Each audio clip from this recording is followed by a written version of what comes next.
I'm Ashton Addison from EventChain for Investment Pitch Media and FinTech News Network. And today on Blockchain Interviews, we have Ido Sadeh, the chairman and the founder of Saga.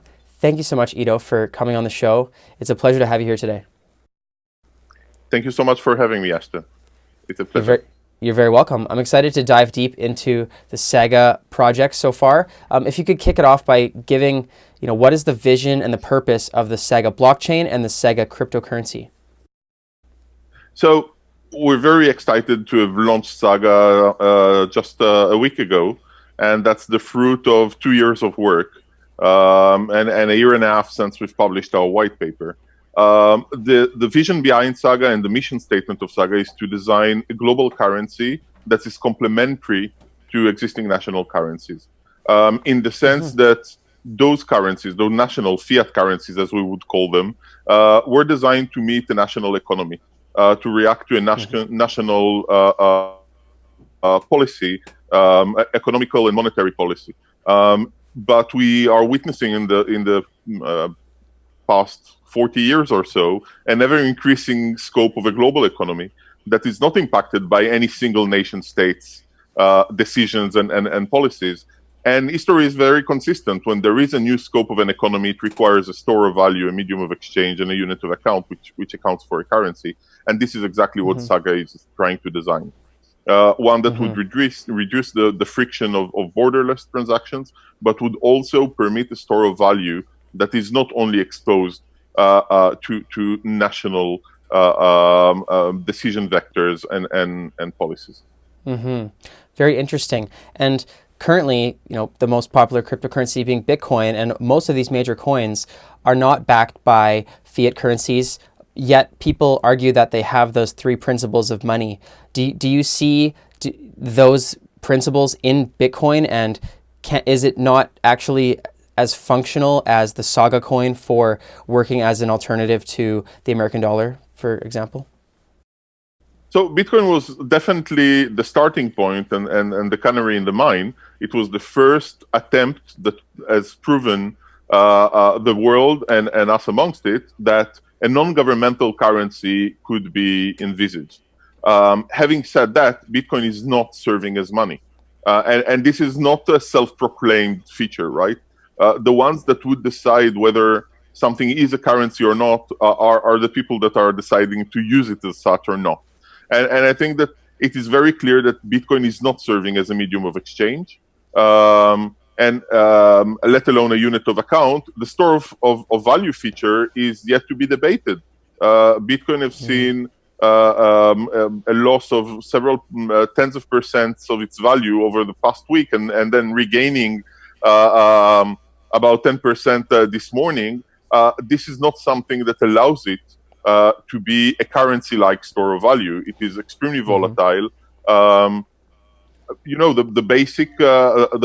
basic premise of not being able to go down in Vancouver and buying a cup of coffee with Bitcoin makes that Bitcoin is not yet a currency. The question of whether it could become a currency is what's more interesting to us. And we believe that there are several fundamental issues, and I'll name the three main fundamental issues that will prevent Bitcoin from becoming a currency, and that we've tried to address in Saga. The first one is the issue of volatility.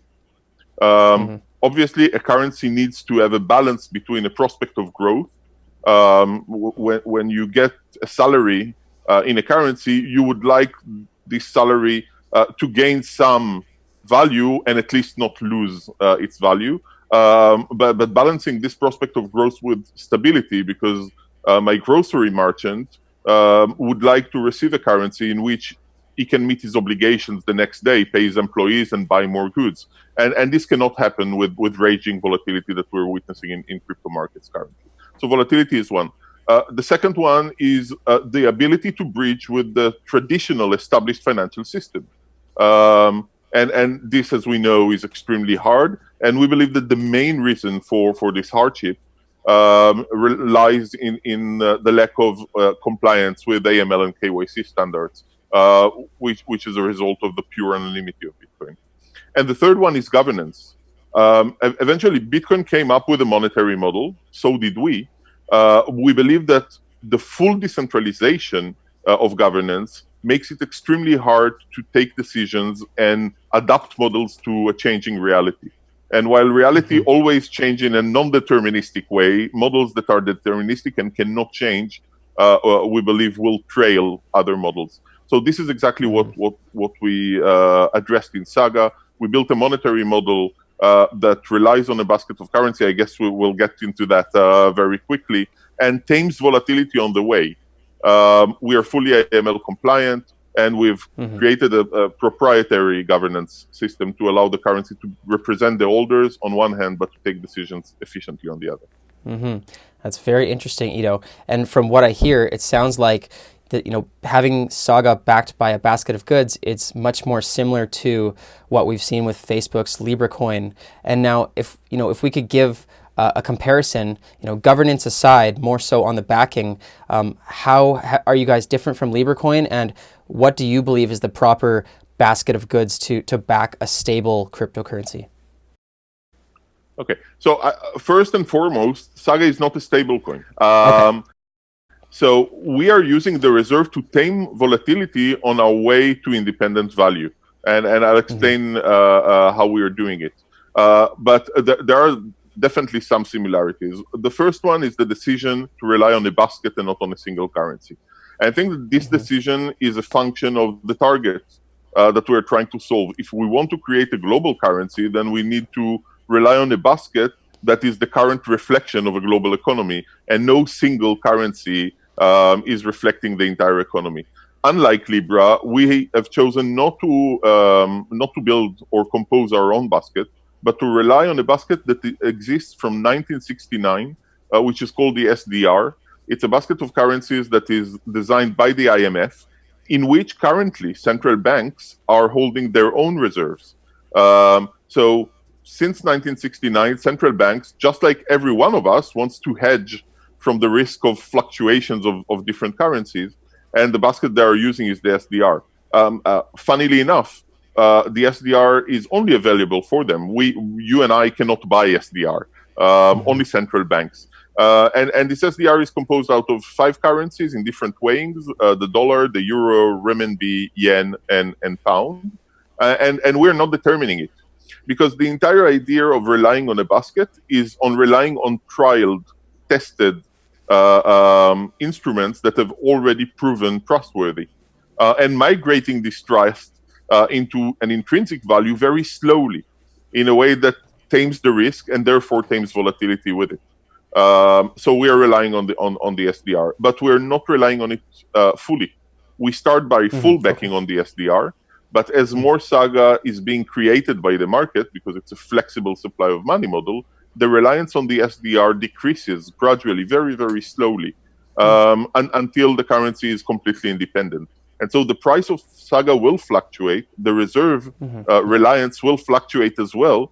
It would simply do it very, very slowly, so that we cannot see an increase in price of thousands of percents, even not of single percents overnight, or a decrease in price. The reserve is taming the fluctuations of prices. And I think that the Libra concept is different. It's a full peg to the basket. Yeah. So this is very interesting how you've implemented the SDR. Makes sense to sort of have a global average for Saga, but it's not stable in a sense that you're pegging a price floor or something like that. And is the issuance of the coin itself, in the supply, is that determined by a body, or does that change with inflation and deflation over the years? So it's a fully elastic supply of money, meaning that when someone buys Saga from the contract, it's an Ethereum ERC contract. When one buys Saga from the contract, Saga is being created, and the proceeds of buying are deposited in reserve. When someone sells Saga to the contract, because it's fully redeemable constantly, when one sells Saga to the contract, then Saga is being burnt by the contract, and funds are liquidated from the reserve. So the amount of Sagas in circulation are determined by the market. It's a fully self-regulating model of supply of money, which does not necessitate or does not allow any human discretion in carrying out the protocol. It is simply implemented on chain. That's great. And for having useful money, you also need people to accept that money on the other end of the transaction. Is there, I know you guys just launched, but how do you foresee people adopting and getting in and out of Saga easily so that it can actually become widely adopted? Sure. So I think that's a great question, because it taps into this ever-known problem of chicken and egg of a two-sided market, right? Why would I hold Saga if no merchant accepts it, and why would any merchant accept a currency that no one holds? And I think that very realistically, we are not expecting Saga to become a medium of exchange over the next at least 1 or 2 years. What we are hoping is for Saga to be trialed and adopted slowly as a store of value, and as a hedging store of value, right? If you're a British citizen and you're and you have some rights to be worrisome about what would happen to the value of the pound after Brexit, and whether it's going to have an impact on your next purchase on Amazon, then Saga could be a solution.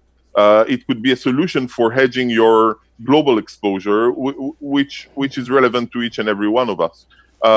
Once we're proving this monetary model worthy, then Saga could be envisaged as a medium of exchange. And again, unlike Libra, unlike many others, we believe in fragmentation. We don't believe that we need to be the payment network and the issuer of the currency and the custodian.